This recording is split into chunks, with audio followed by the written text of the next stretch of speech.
ای که با نامت جهان آغاز شد، دفتری ما هم به نامت باز شد. دفتری که از نام تو زیور گرفت، کار آن از چرخ بالاتر گرفت. با نام یاد خدای مهربان سلام. برنامه نوبت کتابخوان است و در برنامه امروز مهمانی ما هستند استاد عابد شکورزاده. استاد به برنامه خیلی خوش آمدید. تشکر که دعوت ما رو پذیرفتید. بگویید که چه حال و احوال دارید استاد؟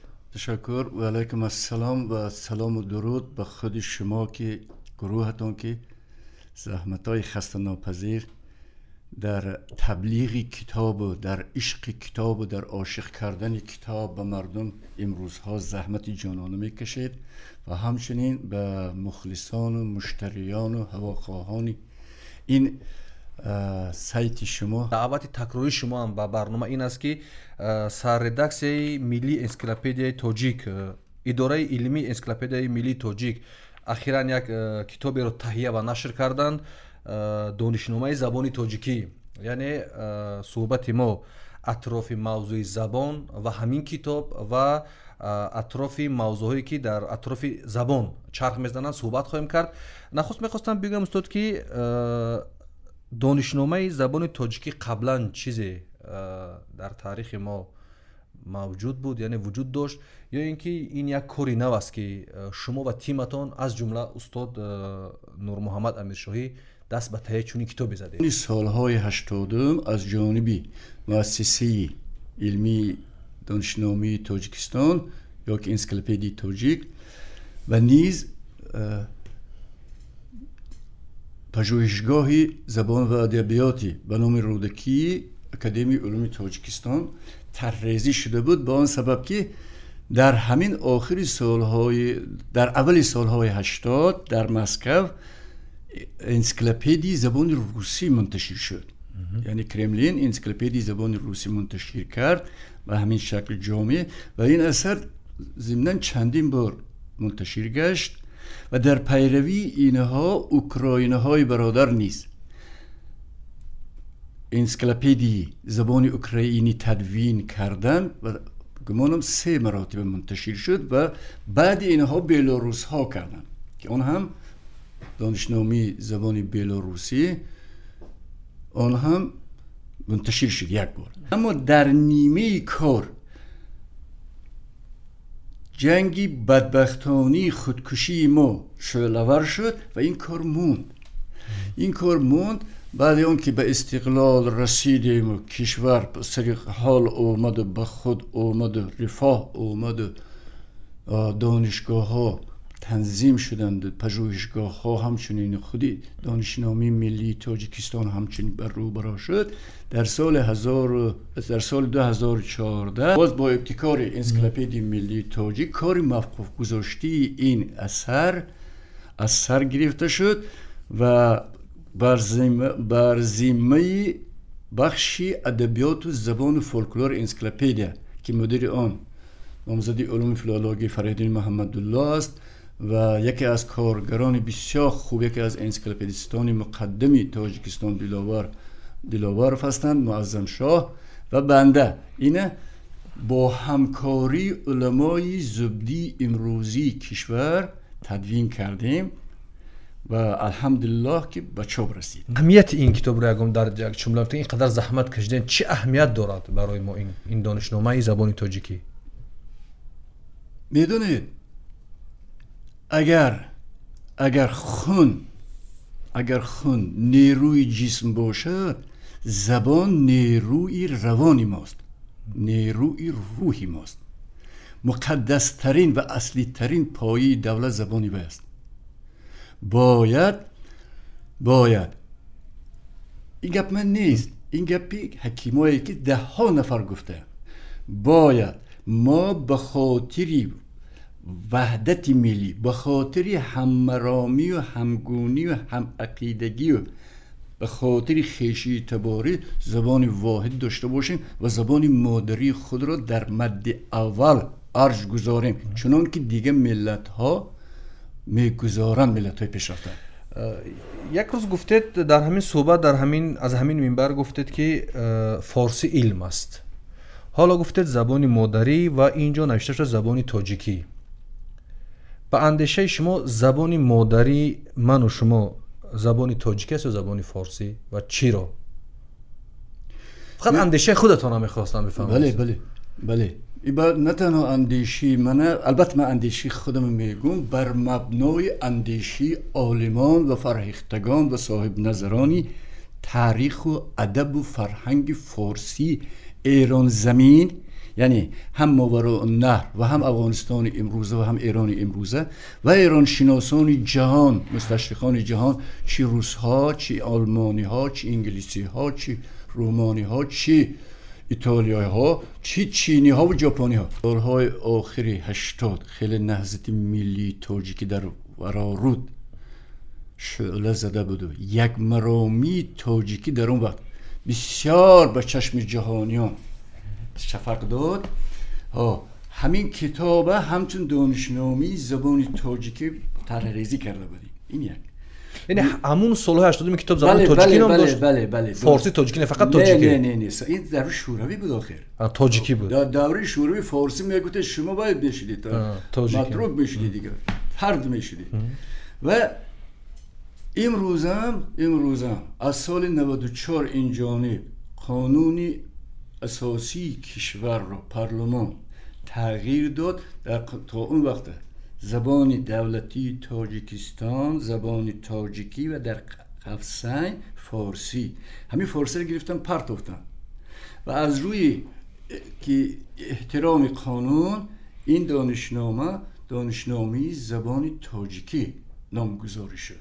اما زبان تاجیکی محصولی بسیار دلگیر و محصولی بسیار ناعهده‌برایانه و اختراعی مستعمران روسیه هست که بعد تجاوز به خاک ما و سرنگون کردن دولتی 1000 سالی ما بخارا، اینها به ما گفتن که دولت تو دیگه بخارا نیست، شما تاجیکستان، زبان تو دیگه فارسی نیست، زبان تو تاجیکی و خطون هم دیگه خط فارسی نیست، خطون خط کریلی تاجیکی، خط خودشون آوردن در سر این ملت تحمیل کردن.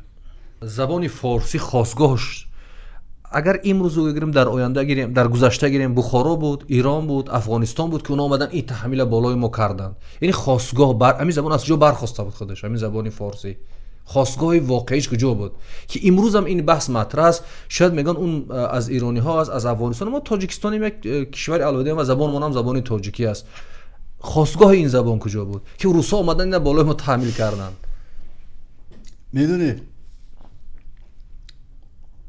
زبان فارسی یکی از مقتدرترین نیرومندترین زبانهای عالم است.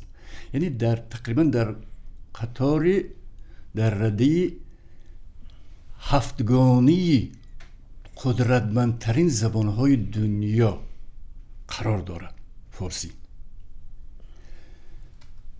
و از دیدی زبانشناسی بینگریم 3 مرحله را طی کرده است. فارسی قدیم، فارسی دوره هخامنشی های عزیز، فارسی میانه دوره ساسانی ها پس از اشکانی ها اینا، و فارسی دری، فارسی نو. فارسی هخامنشی ها فارسی جهانی بود، اون چنانی که انگلیس ها امروز زبان خود جهانی کردیم. فارسی میانه هم تقریبا جهانگیر بود، تا کشغار و خوتن اونجا رفته بود.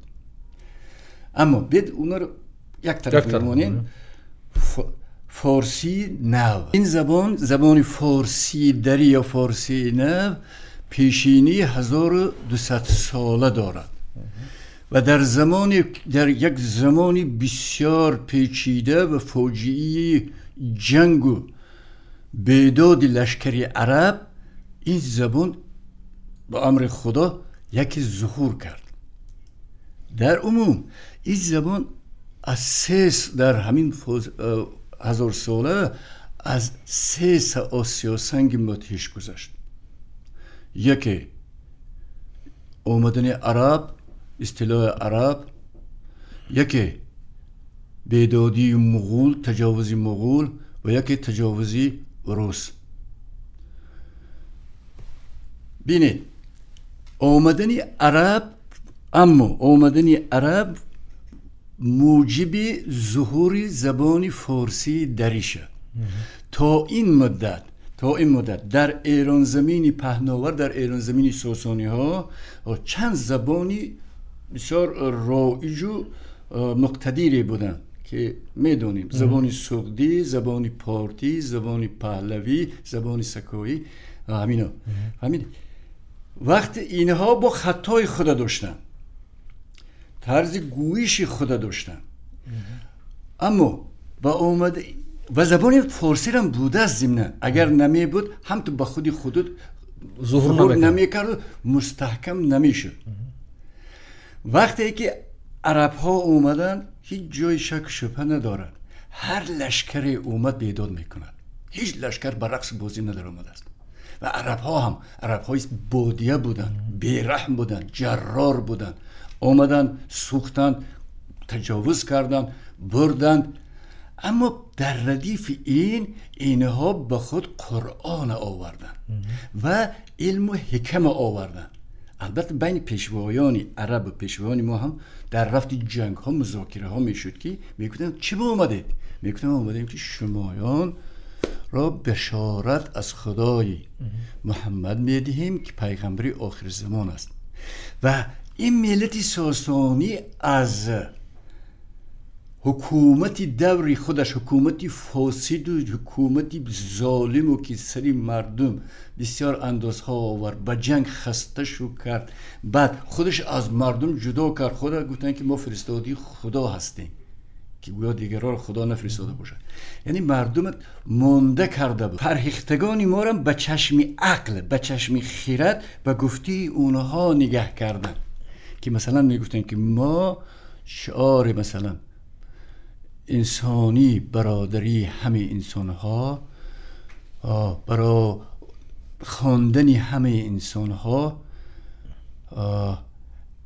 روشنی و اشرافی همه انسانها را ما به شما تبلیغ میکنیم و میخواهیم که در همبستگی و در اتحادی زیر رحمت خداوند یکه و یگانه با همزیستی داشته باشیم. شما بینید وقتی که از روایت دینی دوره حضرت سلیمان مکتوب به ملکه سبا میفرستونه، ملکه سبا ملکه بسیار آزاده بود و کشوری مرفه، کشوری با تمام عیار تأمین و داشت، زیبا داشت، اما بود پرست بود، سنگ پرست بود. و حضرت سلیمان وقتی مکتوبش نویست، مکتوب شروع میشد بسم الله الرحمن الرحیم، به نام آن خداوندی که بسیار مهربان و بی نهایت بخشنده است. و ملکه سبا گفت چی خدا هست که بسیار مهربان بوده است و بسیار بخشنده و بسیار آمرزنده. از جمله اول و متوجه کرد و زیر تاثیر کرد که از این بگذاریم. و اینها هم اومدن گفتن که به خود آمدن انسان به آموزش و به پرورش است، که آیت اولی خداوند به پیغمبرش اقرا بود، به آموز، بخوان. بعد اینها قبول کردن و عوام دشواری کشید. شما بینید چقدر ما پیشرفته روشنفکرها داشتیم، هم ادیبان، هم حکیمان، هم پیشوایان مذهبی ما وقتی اسلام قبول کردن. و حضرت امام اعظم، یکی از امامان مرشدی آیینی ما، فتوا صادر کرد که شما نمیدونید، زبانتون نمیگرد به عربی، فارسی بخونید. و در بخارا در تاریخ اسلام ثبت شده است که نماز به فارسی گذاشته میشه. خب یعنی این تبعیض ملی و زبانی و در عرب دیگه هویدان نبود. اینها که قبول کردن، بعد دولت‌های اولین ما طاهریان و صفاریان وقتی که بر اومدن، خدا رحمت کند یعقوبه، وقتی قصیده عربیش آوردن، اون وقت رایج بود برای شاهان قصیده گفتن. گفت چیز میگویی؟ و آهنگر بود، عامی بود، یک زبونی گفت که ما فهمیم.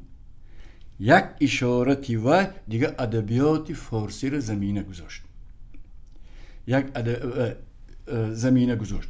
و سامانی ها دیگه دولت خود را اساساً بر پایه فرهنگ و زبان ملی تاجیکان، زبان فارسی پایه مستحکم گذاشتن. حالا میاییم این زبان از کجا برآمد؟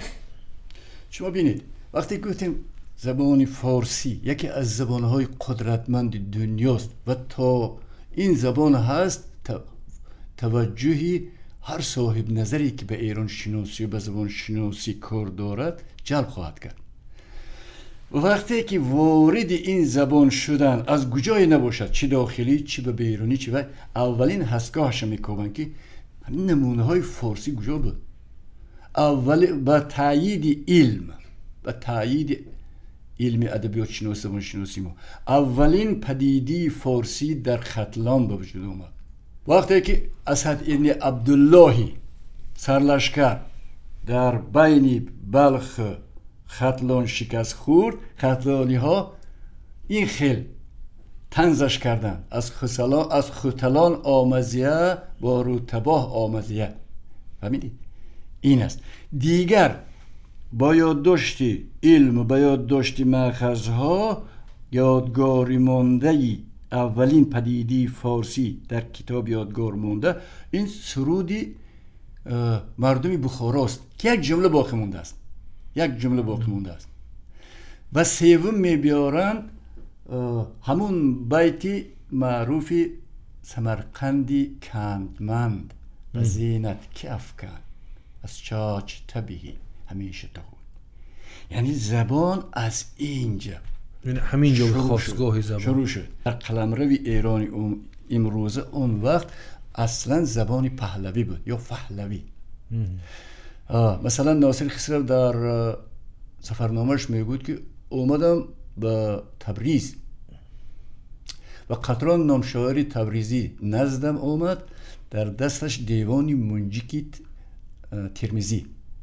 گفت تو از ملک خراسان اومدی، از ملک فارسی گویان، چند واژه‌ای که می دیوان نفهمیدم به من فهمون و من میگوید او رو فهمونده. وقتی که به این ارج گذاشتن سامانی های کبار و فارسی گوها را قدر کردند، همین سنته غزنوی ها دوام دادن، سلجوقی ها دوام دادن، خوارزمشاهیان دوام دادن و فارسی تا قفقاز رفت و قلمروی تمام ایران فرا گرفت به درجه ای که مثلا هم اقتصادی ما پیش بود، هم معرفتی ما بزرگترین شهرها رو در این فاصله بعد از یورش عرب آرامی اومدن ساختیم و این شهرها نگین دنیا بودن. چه مرو، چه بلخ، چه خوارزم، چه بخارا، چه سمرقند. و این اوج شکوفایی زبان فارسی بود و ضمناً اون وقت ایران ما بودیم، بعد ایران از اونجا تجزیه شد گپای زیاد. در این وقت از چی میگون؟ از شرارت و از فساد، از ناعهده برایی دولت خوارزمشاهیان یه بلای عظیمی دیگه به سر ما اومد. میشدی بلا نبیاد، لیکن خطای بزرگ خوارزمشاهیان شد که از این چنگیز بود. ببینید چنگیز اومد هر قدر مثلا انسانیت ظلم دیده است به ما ظلم کرد، سوخت، کشت، خراب کرد. میدونید بخارا رو به خاک یکسون کردن، حتی سگ و گربه را کشتند، یکون کس نموند. بخارا 17 دروازه داشت، یک شهری تجاری دنیا بود. مرو کی بزرگترین کارگاه های صنعتی در اونجا بود، بزرگترین کتابخانه های عالم بود، به خاک یکسان شد. خوارزم که پایتخت خوارزمشاهیان بود، تیراز جهان بود. دریا رو بند کردن، زیر آبش کردن. این فاجعه چنگیز بود، فاجعه مغول بود. لیکن مغول چیکار کرد؟ برابری بیداد و برابری ظلم بود، به قرآن ما، به کتاب ما، به خدا و رسول ما کردار نشد. برعکس تدریجاً به فرهنگ ما در ظرف 700 سال اتصالشون حذف شدن، تاجیک شدند، کتاب‌های تاجیکی نوشتند و تیموریانی هند 600 سال در هندوستان زبان دولتی کردن، زبان فارسی را تا اومدین انگلیس. این آسیا سنگ دوییمی که دستری فارسی زده شد و با این وجود رشد کرد و ضمناً اوج اعلای فارسی در هندی عصر 17 در هندی زمان میرزا بیدیل و آسیا سنگ سیم بسیار وزنین بود. تجاوزی روس از حکومت پادشاهی شروع شد و با بولشویکا ختم شد. اینها بینید اومدن اولین کاری کردن برآورد ترکستان اعلام کردن، در حالی که ترکستان نبود. ترکستان در مغولستان، در ماورای مغولستان و چین است. اینا ترکستان اعلام کردن، یعنی از فرهنگ فارسی و از ملت ایرانی اینا پرهیز کردن، اجتناب کردن. دیگر بینید زبانی رسمی تمام ماوراءالنهر فارسی بود. اگر خانه های زیادی بود، کوخند و خیوه و خودی بخارا و اینا همه در مابین فارسی اینا رو وصل کرده بود. زبان علم و دین و ادب هم فارسی بود. بله. وقتی از بخارا به یادداشت احمد مخدومی دانش به پترزبورگ هیئت‌های ما می‌رفتند، ترجمان در مابین فارسی بود. حتی برای امیری بخارا نمایشنامه فارسی گذاشته بود امپراتور روسیه. خب اما بولشویکا اومدن همه چیز زیر زبر کردن. دولت 1000 ساله را که برباد دادن و بخارا را از دست تاجیک گرفتن. اصلا نومی تاجیک نبود. اینها تا از وقتی سال 22 شوروی تشکیل کردن. بعد ولایت مختار تاجیکستان، جمهوری مختار تاجیکستان و جمهوری مستقل تاجیکستان در سال 29، این از سال 24 تا 29 تدریجا اعلان شد. لیکن تا سال 28 خط ما فارسی بود، زبان ما فارسی بود، همه چی فارسی بود. این کتاب صدرالدین عینی است، تهذیب السیبیان.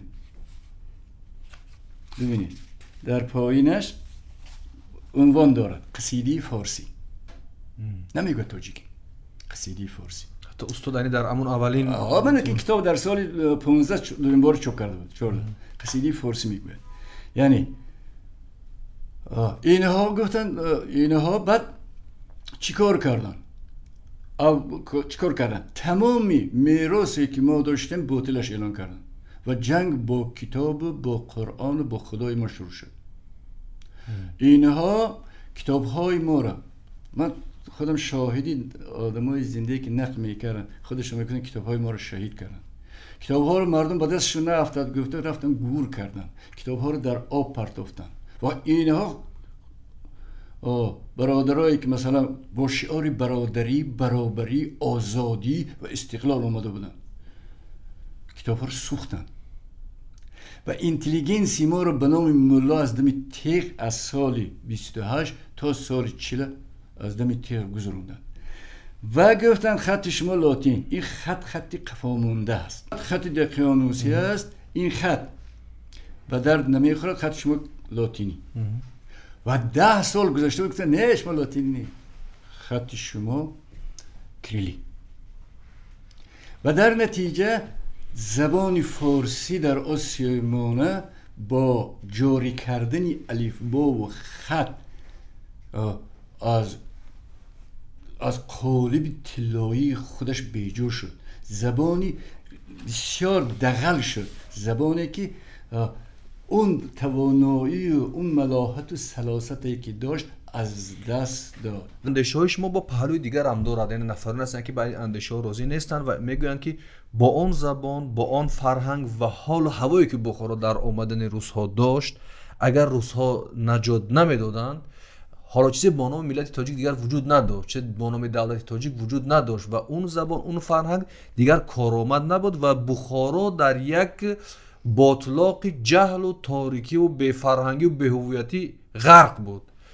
این نظرم وجود دارد، یعنی دیگر نه زبانش به کار میرفت، نه ادبیاتش، نه فرهنگش و نه همون بزرگا که در اونجا بودن. میگن روس ها آمدن که برای اینا مکتب ساختند و خط آهن کشیدند و زندگیشون رو تغییر دادن و ما رو از اون جهالت امیری کشیدن بیرون و صدها سال از این که برای ما میگن، تبلیغ میکنن. نظر شما برای این موضوع؟ این پهلو دیگر هم دارد و این زبان یک زبانی قفا مونده بود گفتن، یعنی از دنیا کنده شده بود. اولا دنیا در تحول بود. ساخت سرمایه‌داری وارد جهان شده بود از غرب، از فرانسه، انگلیس، آلمان اینا. و در استانه‌ای که روس اومده بود از ما کمی نداشت. شما بینید میگوین که دولت ما دولت نبود. محیط معنوی و محیط سیاسی عصر 19 با سروری احمد دانش ببینید، خودی امیران منقیطیه مثلا شعر فارسی میگفتن. عبدالله دیوان کتاب بیازی و فارسی دارد. فارسی یک جزو مهم و در این دولت بود، دولت خوبم بود تا جای البته، یعنی دولت به آن درجه که خوبیش به آن که رابطی بین المللی داشت، تجارت به جهان داشت. از بخارا به دنیا کتاب صادر میشد در قطار گلیم و چیزهای دستی باف و پشم و پخته و اینها و از بیرون هم به بخارا کالاها وارد میشن و کتاب وارد میشه، کتاب های فارسی از هند، از ترکیه، از قزان، از ایران. و با میگویم محیط ما چیزی بود، ما دولت داشتیم و اگر خالص میبودن میگفتن دولت شما تنزل داره، ما این دولت ایشو درست میکنیم. لیکن روس شما بینید، روس میگن ما پیشرفته بودیم. خودی روس ببینیم، چیخوف حکایه دارد ونکا. لیو تولستوی میگوید این شاهکار ادبیات جهان است این نویله. برای چی؟ به خاطر اینکه قباحت زمانی فرتوت خود روس که در همون بخارا هم اصلا نشون میدهد ونکا یک کودکی 7 ساله 8 ساله هیچکی ندارد به جز خدا.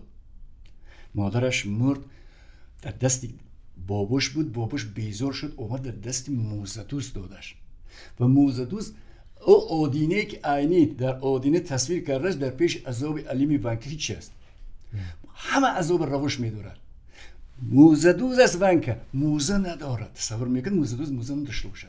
میگن موزه ندارم که من گریزم به جای پیش تو بیایم. یعنی تا این حد حالی روسان و خموش بله پس خودشون سواد دارد، هوایی در مکتب نخونده است.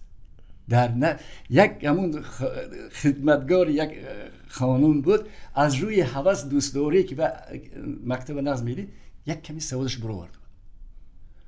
دیگه حکایت دیگری چیخ است، گریزه. میگوید که به خاطر آن که این بیوه زنک، بیشوهر، فقیر کودکش پیش طبیب بیارد، پیش دکتر بیارد، یک شبانه روز راه طی کرد در زیر باران، جنگل، کوه، رود اینو. و کدام بیمارستان آمد؟ بیمارستانی که یک طبیب دارد. طبیب زنک ها هم میدارن امراض زنانه، دیوانه ها هم میدارن دیوانه. آدمایی که در دمی مرگند سیلند، هیچ ممکنه سیل در یک بیمارستان بمونن. و پاول گلکتیانوفی که پشکه دستش ورم کرده است و هم میبرن در همونجا و میگوید که یکمین بار پشکه فهمید که پاول گلکتیانوف نام داشته است، سواد نداشت، نمیدونست. انا محیط روسی روسیه در شهر پترزبورگ و مسکو با تقلید برلین و پاریس و لندن کمی رشد کرده بود. دیگه در فرسودگی و در قفاموندگی از ما کم نبود، در ما بی‌سوادتر نبود. برای همین این دعواهایی که منمنیه که بار سرکوب کنی است. استاد ببینید، فرض کردیم که خطا ایواز کردن روزها و کتاب گرفتن، ولی در ظرف 100 سال اخیر یک زبانی معیاری، یک زبانی که عمومی باشد برای ما دیگر شکل نگرفت و هنوزم این بحث زبانی وجود دارد. یک منطقه گویش خودش دارد و اینا میگن که با ترجیح میدن که این لهجه ها بگذار باشن، ولی داشتن یک زبانی معیاری، یک زبانی عمومی برای یک ملت اگر نباشد چی فاجعه دارد و باشد چی خوبی دارد استاد؟ میدونه گفتیم وقتی که دولت‌های ملی ما پس از استیلای عرب شکل گرفتند، ما تاریخ دولتداری ما به 4-5 ساله میرود که میگویند که ما دولت نداشتیم و بعد سامانیان اولین بار صاحب دولت شدیم. غلطی محض است. و دولت بخارا دولت منقیتی نبود، دولت منقیت نبود، حکومتی منقیتیان بود، چنانه که سلجوقیان بودن، غزنویان بودن، خوارزمشاهیان بودن. در سری دولت ترک ها حکومت در دستی، لیکن حکومتی ملی، حکومتی تاجیکی یا ایرانی. وقتی که اینها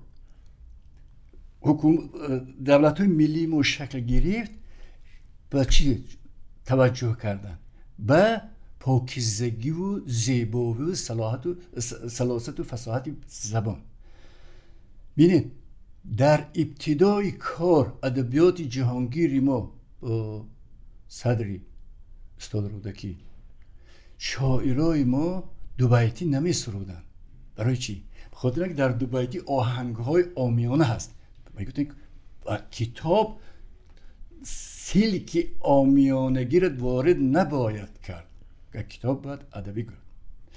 دیگر اینکه وقتی اسدی توسی خدا رحمت کنه با میگود به همه قطران و میخوره در قفقاز و میگوتش که نمیشد که شما به یک راهنما بری ما نویسید که من به هر حال دشواری میکشم از واژه های فارسی که از جانب از خاک شما میگم.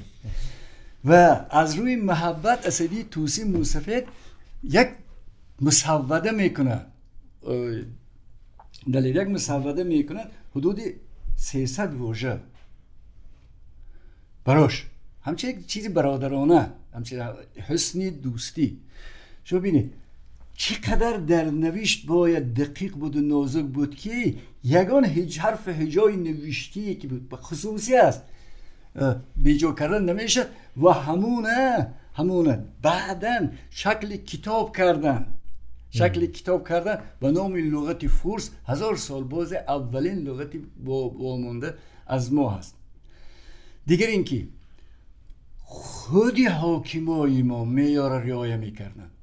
بیهقی خدا رحمت کنه در وصف مسعود میگود چون فارسی گفتی دور ریختی و دور سفتی و شکر گفتی.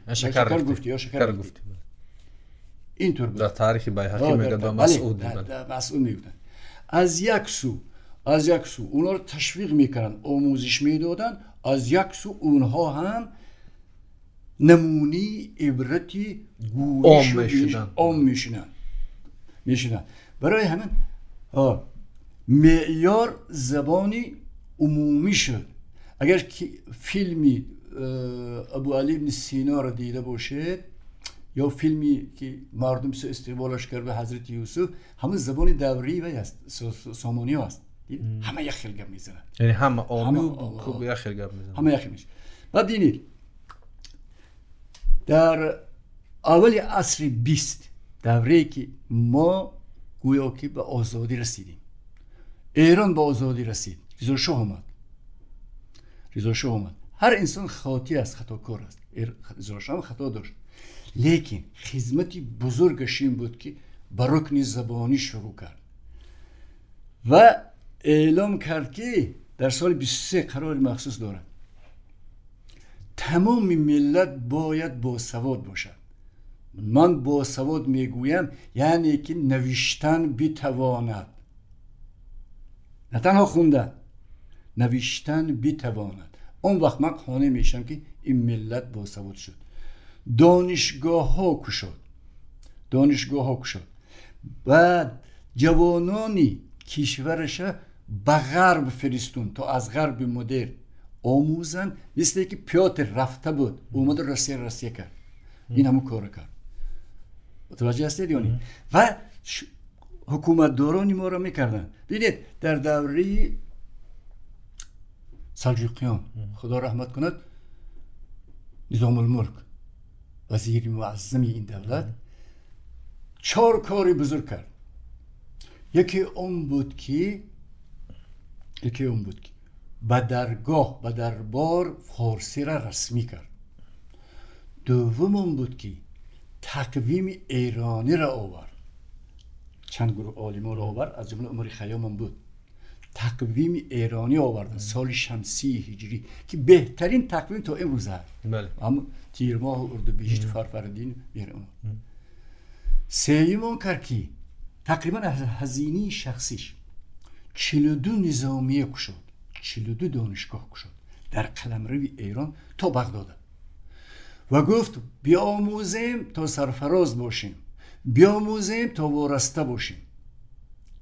و در ردیف کاراش 1000 نسخه شاهنامه را رونویسی کرد و مدرسه ها داد که جز آن که علوم رایج، علوم طبیعت میخونن، علوم دینی میخونن، علوم ادبی میخونن و علوم شاهنامه باید خونده شود. یعنی محیط اومد که باید درست گفت و شرط درست گفتن است. شما میدونید در همین گلستان در صحیفه اولش سعدی 80 بار بازنویسی کردگی است. 80 بار بازنویسی کردگی است تا که کلامش خطا نبراید. اینها وقتی که با این الفباهاشون با گراماتیک خود آوردن، گراماتیکی هم کلکی روسی رو ترجمه کرد به ما دادن، شعار دادن ساده گویید.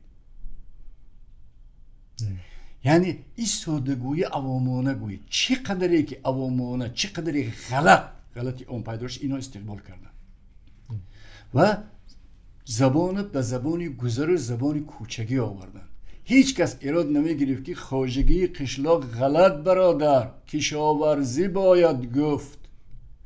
چاروای کلان شاخدار غلط برادر، گاو باید گفت. برداقی غلط برادر، گاو پروایی باید گفت. نه بگوید فهمد. نگفتم که مثلا همین ساده باشد، عمومی باشد، مثلا یک معیار باشه. بله. شما ببینید برای فارسی را آموختن این بزرگای ما، بزرگای کبار ما، بزرگای فرهیختی ما این هم فکر کرده بودن. ما برای آنکه واردی واقعی زبان حکمت و علم فارسی شویم چند زینه است. اول ما به الفبا شناس میشیم. و پیشینه های ما به خاطر آنکه شوق کتاب، شوق دانش به اینها به خواننده رهبر شود، کتاب های عامیانه می آوردن. به مثل سمک عیار، به مثل حاتم طایی، سرگذشت حاتم، به مثل 1001 شب، به مثل سبزفریر زرپری، به مثل 4 درویش، به مثل ورقه گلشاه، به مثل یتیم انصاری، صد توتی نامه، صد دیگه. اینا زمینه بودن که برای وارد شدن به جهانی علم فارسی همه را ضمناً مولوی یا سعدی یا حافظ هم خوندگی هستن. مثنوی رو خونید اقتباسات داره. بله.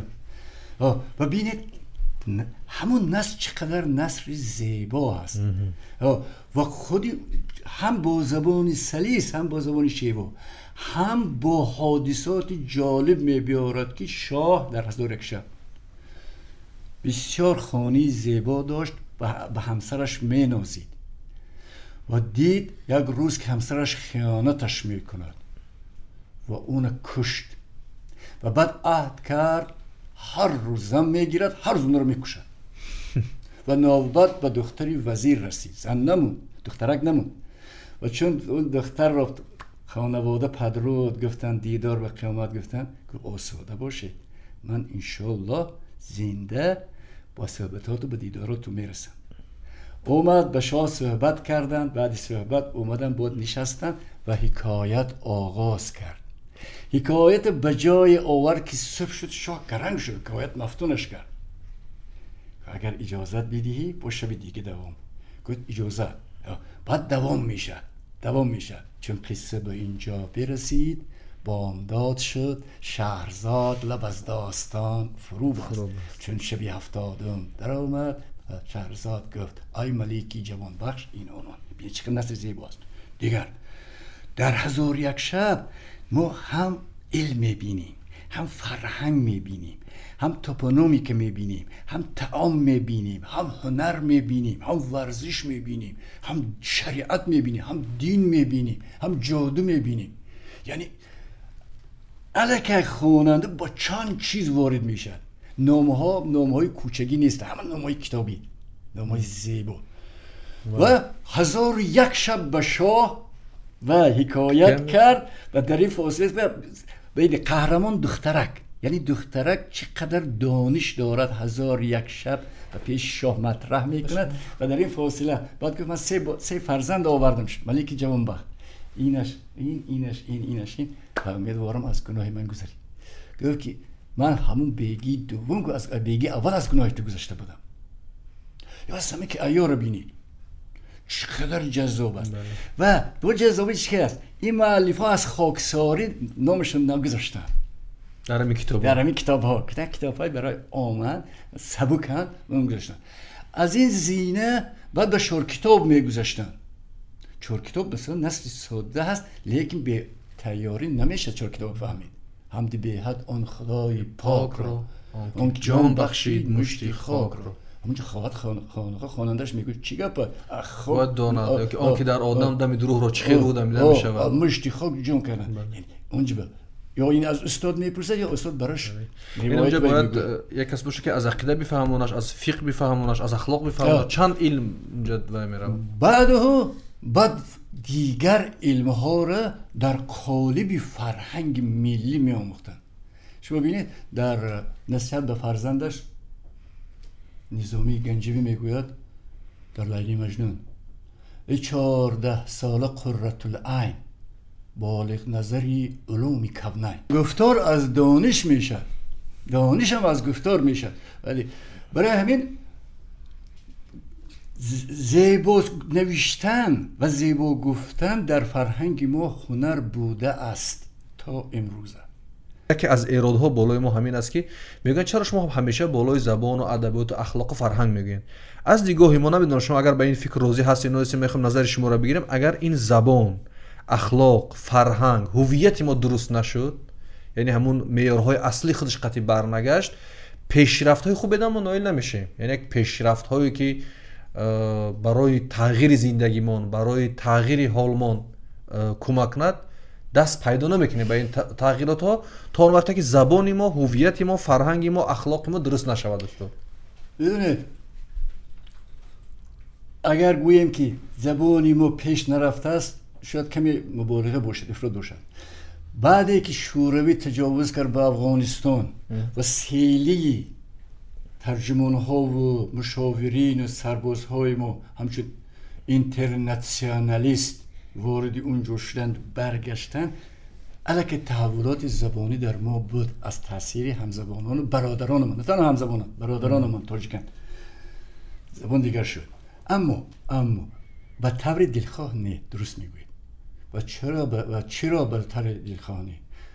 تا دمی که الفبای کریلی در آویزی مغازه ها و شهر ما جلوه کند، تا دمی که نشریات ما، روزنامجات ما با کریلی منتشر میشند از خط، از قالب زبان ما و دوران، ما در فضای کریلی روسی خواهیم باقی ماند. شما بازم با مثال میبارم، بازم پرگویی شدم. اگر ما به خطی خود ما بودیم روس نمیگذاشت، امروز در فضایی که مهاجرت اوج گرفته است، 2 میلیون تاجیک است و در صف این 2 میلیون اگر با خط فارسی میرفتن، ما مثل هندوستان بنگاه های فارسی بود، سازمان های فارسی و حوزه فارسی تاجیکان مهاجری روسیه داشته بودیم. لیکن این خط که هست، در این خط حذف شده ما сколько время куда идешь почему. ما در آغاز برنامه به این اشاره کردیم که دانشنامه زبان تاجیکی بار نخست از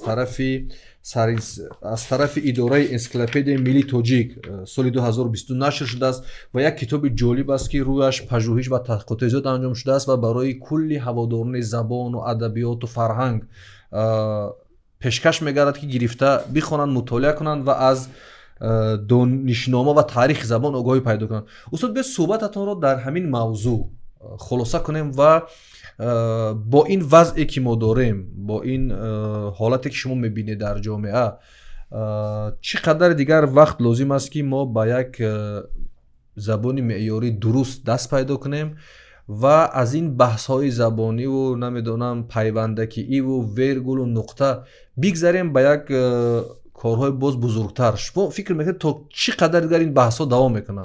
این بحث ها میدونید خدا رحمت کنند استاد لایق یک آرمان داشت که یک گراماتیکی واقعا در خوری زبان تاجیکی را باید زبان مادری را باید ما بالاخره ترتیب دیدیم، تدوین کنیم. سال 1923 سید رضا علیزاده به خط فارسی همین صرف نحو چوب کرده بود که زیر زبر شد. ما باید به صرف نحومون بازدید کنیم از کلکی ایمه سوشیستویتلنی و مثلا پریفیکس سوفکسی روسی به میراث خود نگاه کنیم که آیا داشتیم یا نداشتیم. تعریف اسم مثلا 70 سال خوندیم بسی نطقه که نام پردمیت را میفهمند اسم نمیشه. با همین فرهنگی بزرگ ما پردمیت نداشتیم مرادفش. برای همین و رابطه ما باید با برادران همزبانمون در قلمرو فارسی باید وسعت گیرد و طرز دلخواه اونها از ما بگیرن، ما از اونها بیشتر بگیریم که نیاز داریم که واژه سازی ها باید با همین بیداری ملی، با همین آرامی که امروز فراهم آمده هست، باید در برنامه عملی ادبیات زبانی ما بازدیدی جدی شود، تکیه به تجربه علمی که در همین مسئله شده است. آبادی زبان را صاحب نظران عالمان در آبادی مکان را در آبادی زبان خود دیدن. صاحب نظران در دنیا. لوریس فرانسوز بچه آهنگر 16 ساله بود، کفش نداشت، ازار نداشت، مکتب رفت و از قضا یک بورسی مجانی یافت، رایگان داشت، با پاریس اومد و در دانشگاه خوند. اولین چیزی به نظرش رسید صرف نحوی ناقص و نارسای ملی بود و لوریس زحمت کشید، خودش صرف نحو کرد، دیگر به این قناعت نکرد و فرهنگ ترتیب داد. یا فرهنگی که اول 15 جلد بعد 50 جلد شد تا گفت ما فرهنگ لغتنامه به عمق زبان نرویم، به عمق دانش نمیریم. و همین لوریس بود که الهام بخشی ده خدای ما شد. ده خدا در تبعید بود، اومد گریزه بود در پیش بختیاری ها، در دستش تصادفاً یک کتاب فرسودی همین لوریس و فرانسوی میدونست، فرسودی است، از بیکاری ورق زد و در حاشیه مرادف های فارسی نوشت. اوه من باید برای این ملت لغتنامه نویسم، بعد ده خدا با خود بیاید. فرهنگ ده خدا 250,000 واژه و تعبیر فارسی گرد آورده شده است. ده خدا رو بعداً حکومتی ایران پارلمانش دستگیری کرد، بنیاد ده خدا کردن، بعد جنگ جل کتاباش چاپ کردن تا امروز 50 نسخه از جلد وجود است. لغت نویسای ما انشاءالله بهشتی هستند. سخت‌ترین و دشوارترین کار است از لغت نگاه کردن نپرهیزن برادر هم ملتانی ما. در خانهشون لغت‌های گوناگون داشته باشن، کلمه را نفهمید زود نگاش کنن، خودشون دفتری لغت باید داشته باشن. تشکر زیاد استاد. بار دیگر با برنامه خوش آمدید. این برنامه کتابخوان بود. تا برنامه‌های آینده در حفظ و پناه خدا باشید. خدا یار مدد دارد.